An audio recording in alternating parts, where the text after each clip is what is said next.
ஓம் ஏகதந்தாய தத்புருஷாய வித்மகே வக்ரதுண்டாய தீமதுனோ நந்தி பரசோதயா குரு பிரம்மா குரு விஷ்ணு குரு தேவோ மகேஸ்வரராய. அனைவருக்கும் கோடான கோடி நமஸ்காரங்களை தெரிவித்துக் கொள்கிறேன். எல்லாரும் எப்படி இருக்கீங்க? நிச்சயமாக இந்த நிகழ்ச்சி இது ஒரு மாத பலன். இந்த மாத பலன் எதற்காக? உங்களுக்கு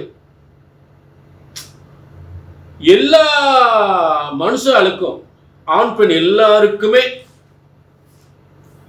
ஒவ்வொரு காரியங்களுக்காக வாழ்க்கை ஒரு லட்சியத்தை, இன்னைக்கு இது நடக்கணும், இன்னைக்கு இது நடக்கணும், போன மாசமே இந்த காரியம் வெற்றி பெற வேண்டியது, போன மாசம் போய் இந்த வேலைக்காக வந்து முயற்சி பண்ணேன், ஆனால் இந்த மாசம் வர சொல்லியிருக்காங்க,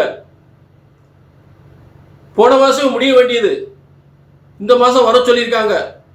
இப்படி ஒவ்வொருவருக்கும் ஒவ்வொரு விதமான காரியங்களுக்காக ஒவ்வொரு மாத கிரகங்கள் இந்த மாதம் எந்தெந்த ராசிக்கு என்னென்ன காரியங்கள் ஜெயமாகும், நீங்கள் எதை நோக்கி பயணிக்க வேண்டும், உங்க வாழ்க்கையில திட்டங்கள், உங்கள் லட்சியங்கள், உங்களுடைய காரியங்கள், உங்கள் லட்சியங்கள் இந்த மாதம் உங்களுடைய மனதில் நினைத்த காரியம்லாம் இந்த மாதம் நடக்கக்கூடிய வாய்ப்புகள் இருக்கா? நீங்கள் எதை செய்ய வேண்டும், எதை செய்யக்கூடாது,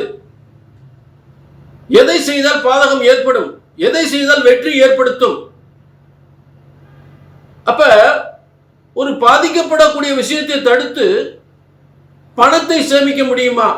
இல்ல தேவையில்லாத விஷயத்துல பணத்தை முதலீடு செஞ்சு அதுல தோல்வி அடைய முடியுமா? அந்த தோல்வியை தவிர்ப்பது எப்படி? வெற்றியை ஏற்படுத்துவது எப்படி? ஆக உங்கள் வெற்றியை தோல்வியை நிர்ணயிப்பது கிரகங்கள். அப்ப உங்கள் ஒவ்வொரு காரியத்தையும் வெற்றி ஏற்படுத்தக்கூடிய கிரகங்கள் அந்தந்த மாதங்கள் அந்தந்த கட்டங்களில் அமர்ந்திருக்கிறது. உங்களுடைய ஒவ்வொரு காரியங்களும், இந்த காரியத்தை செய்தால் நீங்கள் வெற்றி பெற முடியும், இந்த காரியத்தை செய்தால் வெற்றி பெற முடியாது, அப்ப இதை தவிர்த்து விடுங்கள் என்று சொல்வதற்கு அந்தந்த கிரகங்கள் அதில் உட்கார்ந்துருக்கு. அப்ப இந்த மாத பலன்களாக உங்களுக்கு ஒவ்வொரு விளக்கங்களும் தரும் பொழுது நீங்கள் கண்டிப்பா சுதாரிச்சுக்கலாம், கண்டிப்பா வெற்றி அடையலாம். அப்ப இந்த கிரகங்கள் இந்த காரியத்தை செய்தால் நிச்சயமாக நீங்கள் வெற்றி பெறுவீர்கள். இந்த காரியத்தை நீங்கள் தவிர்த்து விட்டால் உங்களுக்கு பணம் மிச்சம், உங்கள் அலைச்சல் மிச்சம், நட்டப்பட மாட்டீங்க, நஷ்டமாகாது, இதை செய்தால் நிச்சயம் வெற்றி என்பதை சொல்வதற்காகத்தான் மாதக்கோள்கள். இந்த மாதத்தின் 31 நாட்களும், மே மாதத்தின் 31 நாட்களும் இந்தந்த காரியத்தை செய்து வெற்றி பெறுங்கள் என்பதை சொல்வதற்காக இந்த மாத பலன்களை வழங்கி கொண்டிருக்கிறோம். இதை கொஞ்சம் நல்லா கவனிங்க, அது பொது பலன், புரிஞ்சுட்டீங்களா? ஆக இதை நல்லா கவனிச்சு அந்தந்த காரியத்தை இங்கே ஈடுபடும் போது மிகப்பெரிய வெற்றி அடையலாம், மிகப்பெரிய வெற்றி அடையலாம். அதுல மாற்றமே கிடையாது. நீங்க செய்ய வேண்டியது நல்ல கவனிங்க, கீழே ஒரு நம்பர் இருக்கு, தனிப்பட்ட, அதாவது பொது பலன், புரிஞ்சுட்டீங்களா? மேலும் உங்கள் சந்தேகங்களை, ஏங்க இந்த மாதிரி ஒரு காரியம் நினைச்சிருக்கேன், இதை செய்யலாமா, இந்த மாதிரி சொல்லியிருக்கீங்க, இதை செய்யலாமா அப்படின்னு ஒரு அப்பாயின்மெண்ட் கேட்டு ஒரு தெரிஞ்சுக்கலாம். கீழே நம்பருக்கு, இது பொது பலன். அதே நேரத்தில் புரிஞ்சுட்டீங்களா?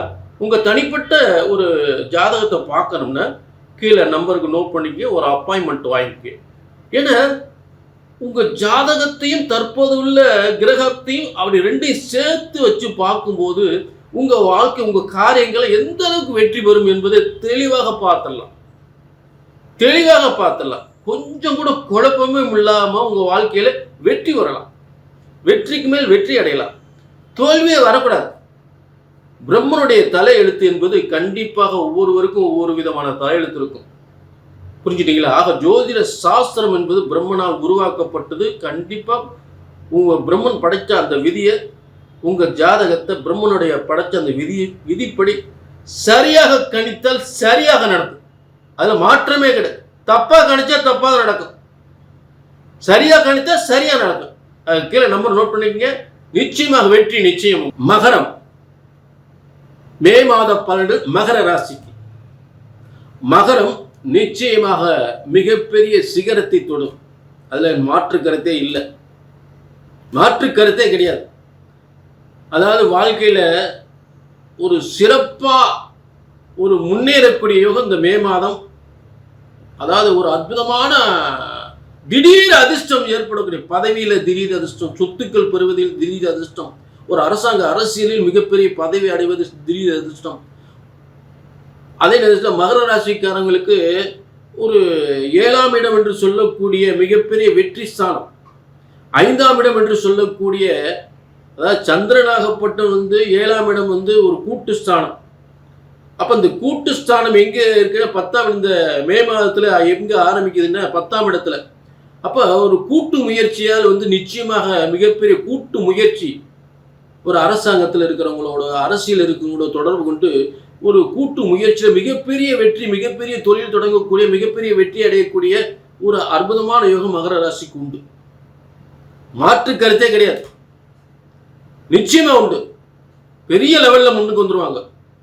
சரி, அடுத்து இப்ப பெரிய லெவல்ல முன்னுக்கு வராங்கன்னா அதுக்கு அடுத்த காரணம் தனஸ்தானத்தில் ராகு உட்கார்ந்துருக்காரு. இந்த ராகு சர்வதேச அளவில் தொழில் பண்ணி முன்னுக்கு வரக்கூடிய தனஸ்தானம், குடும்பஸ்தானத்துல.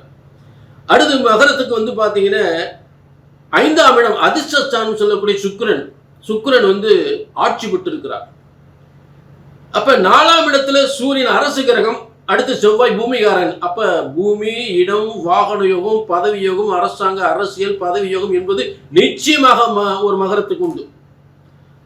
அதே நேரம் இந்த நல்ல தொழில் யோகம், அதாவது மகரத்துக்கு பாத்தீங்கன்னா அட்டமாதிபதி என்று சொல்லக்கூடிய திடீர் ராஜயோக, 8ஆம் இடம் ஒரு வலிமை அடைந்தால் திடீர் யோகம், திடீர் அதிர்ஷ்டம், திடீர்னு ஏதாவது ஒரு எதிர்பாராத பண வரவு, பதவி யோகம், அப்படியே உங்களை அப்படியே ஆச்சரியத்துல மகிழ்ச்சியில பொங்க வச்சிடும், ஆச்சரியப்பட வைக்கும். அப்படிப்பட்ட யோகம் நிச்சயமா உண்டு மகர ராசி. அடிச்சு சொல்றேன், ஆணித்தனமா சொல்றேன், மகர ராசிக்கு திடீர் ராஜ யோகம் நிச்சயம் உண்டு. அரசாங்க அரசியல் பதவி, பூமி, இட, சொத்துக்கள் கண்டிப்பா உண்டு.